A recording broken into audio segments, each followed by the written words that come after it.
নমস্কার, রমা রান্নাঘর থেকে আপনাদের সকলকে স্বাগত জানাই। আজ আমি আপনাদের নিকট চিরপরিচিত একটি বেলের শরবত প্রস্তুত করে দেখাতে যাচ্ছি। চলুন আজকে নাকি এই ভিডিওটা শুরু করা যাক। প্রথমে আমি বাজার থেকে একটা মাঝারি সাইজের পাকা বেল কিনে এনেছি। সেটিকে ভেঙে পরিমাণ মতন জলের মধ্যে গুলেছি এবং পরে সেটা একটা ছাঁকনিতে ছেঁকে একটা কাচের পাত্রের মধ্যে রেখে দিয়েছি। 2 চামচ বড় 2 চামচ মধু ওটার মধ্যে মিশিয়ে রেখেছি।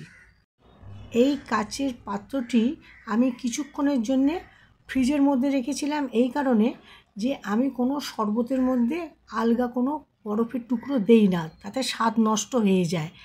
তারপরে আমি সেটা ফ্রিজ থেকে যখন ঠান্ডা হয়ে গেছে তখন ফ্রিজ থেকে বেরিয়ে এবার বাইরে রেখেছি। তার সঙ্গে আনুষঙ্গিক জিনিসগুলি আমি মেশাবো। 2 চামচ সাদা ঘরে পাতা দই আমি ফেটিয়ে ভালো করে সেটা ওই শরবতের সাথে মিশিয়ে দিচ্ছি।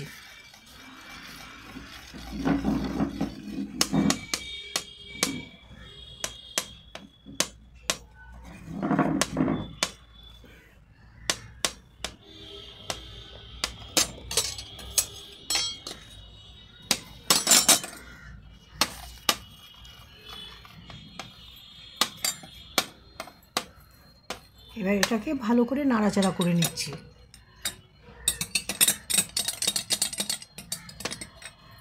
যাতে সমানভাবে এটা মিশে যায়।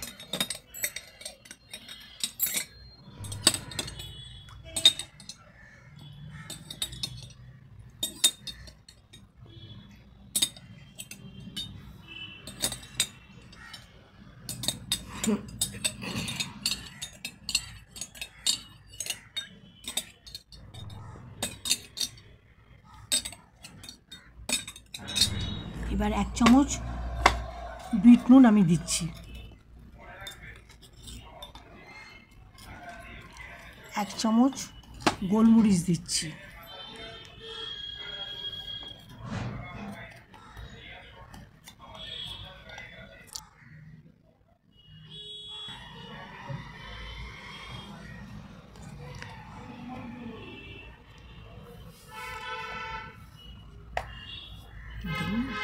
এক চামচ চাট মশলা দিচ্ছি।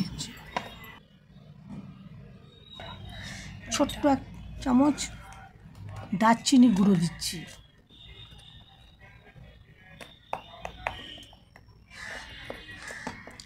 এবার 1 টুকরো গন্ধরাজ লেবুর রস নিংড়ে দিচ্ছি।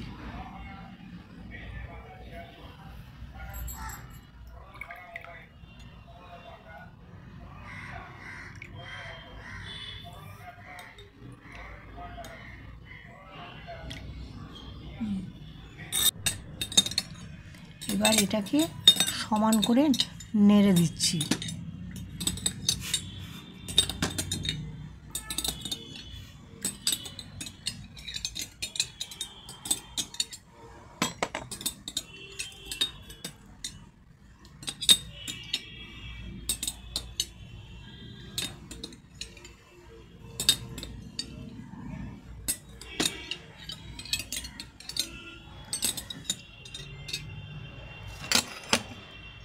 এবার একটা কাচের গ্লাসে আমি এটাকে ঢালছি।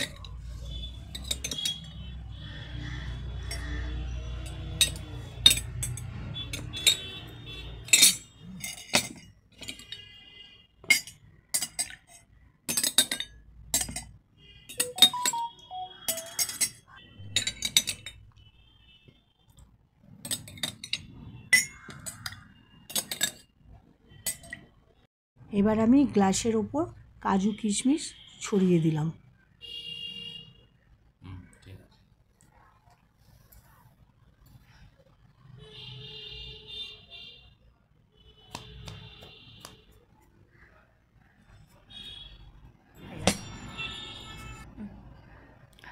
এবার একটা লেবুর টুকরো কেটে ওর মধ্যে সাজিয়ে দিলাম আর একটা স্ট্র দিয়ে দিলাম। এবার শরবত পুরোপুরি তৈরি হয়ে গেছে। আপনারা খেয়ে কমেন্টে বলবেন কীরকম লাগলো। ধন্যবাদ। এবার আপনারা এটা খেয়ে তাড়াতাড়ি করে কমেন্ট করবেন।